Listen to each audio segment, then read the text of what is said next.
मसीह के बाबरकत और जलाली नाम में आप सबको पास्टर जुवेद रहमत की तरफ से बहुत बहुत सलाम।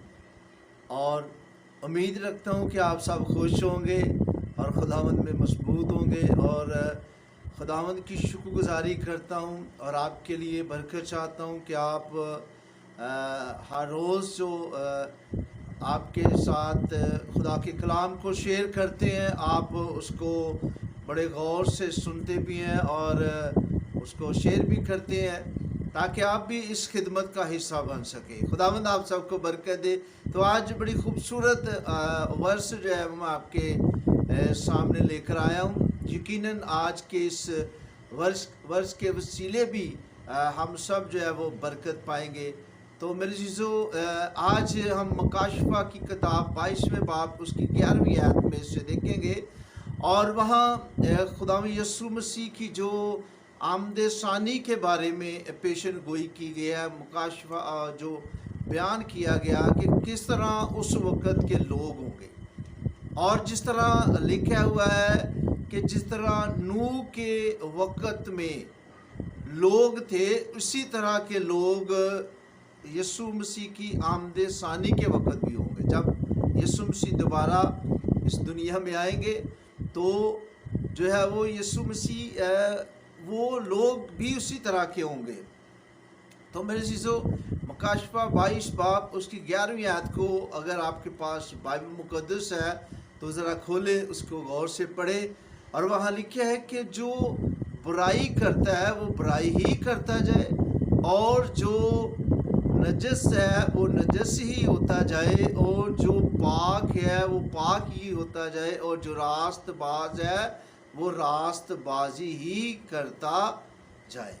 तो मेरे चीज़ों, इन बातों पर गौर करना। ये पेशन गोई जब की गई तो इसकी तकमील जो है वो नए अहदनामा में हमें मिलती है और ये तकमील जो है वो जल्द मेरे चीज़ों कंप्लीट होने वाली बल्कि हो चुकी है।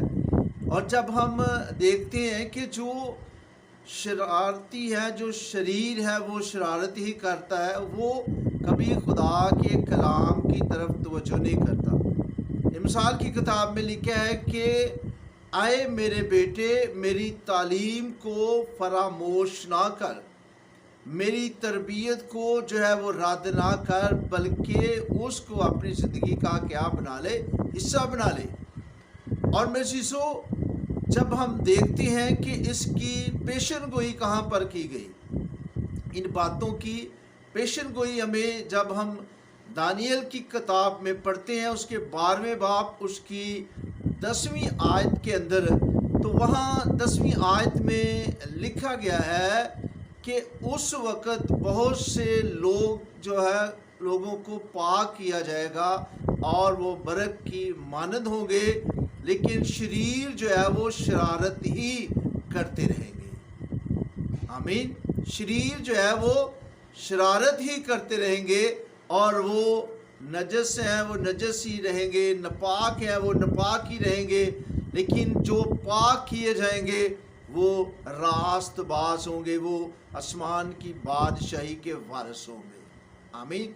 तो मेरे चीज़ों, बाइबल मुक़द्दस में कलाम हमें सिखाता है कि इस जहान के खुदा ने उनकी आंखों को अंधा कर दिया, इस जहान के खुदा ने उनके कानों को बंद कर दिया, उनके जहनों को बंद कर दिया है कि वो देखते हुए भी ना देख सके और सुनते हुए भी ना समझ सके। ये दानियल की किताब के अंदर जो पेशन गोई की गई थी उसकी तकमील जो है वो हमें मिलती है। और जिस तरह बाइबल मुक़द्दस में लिखा है कि उस वक़्त जिस तरह के नूह के वक़्त के लोग होंगे और वहाँ भी ब्याह शादियाँ होती होंगी और लोग अपनी ऐशो इशरत में मसरूफ़ होंगे। और जब यीशु मसीह आने वाला है तो अब भी वही आलम है, वही वक़्त है, वही लोग हैं। और मेरे चीज़ों, जो उसकी तालीम को फरा के कदम पर चलना है ताकि हम मसीह में बढ़ें और खुदा के नाम को जलाल दें। हालेलुया। तो मेरे चीज़ों, उम्मीद रखता हूँ कि आज के इस कलाम के वसीले, इस आयत के वसीले हमने सीखा है कि हमने शैतान के, हम इस जहान के खुदा के हम शक्ल नहीं बनना जिसने हमारी आंखों को बंद किया हो, जिसने हमारे कानों को बंद किया हुआ है, बल्कि हमारा जो खुदा है उसके कलाम में लिखा है, जिस तरह ज़बूर नवीस फरमाता है कि तेरा कलाम मेरे कदमों के लिए चिराग और राह के लिए क्या है, रोशनी है।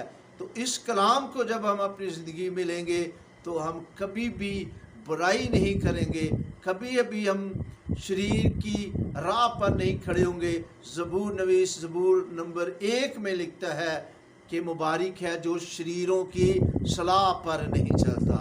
तो खुदावंद आप सबको बरकत दे ताकि आप इस मुकाशफा की किताब उसके 22वें बाब उसकी 11वीं आयत को पढ़ें और फिर उसका जो मुआसना आपने करना है वो दानियल की किताब और उसका 12वां बाब उसकी 10वीं आयत का तालीम को फरामोश ना करें और उसको अपना दोस्त बनाए।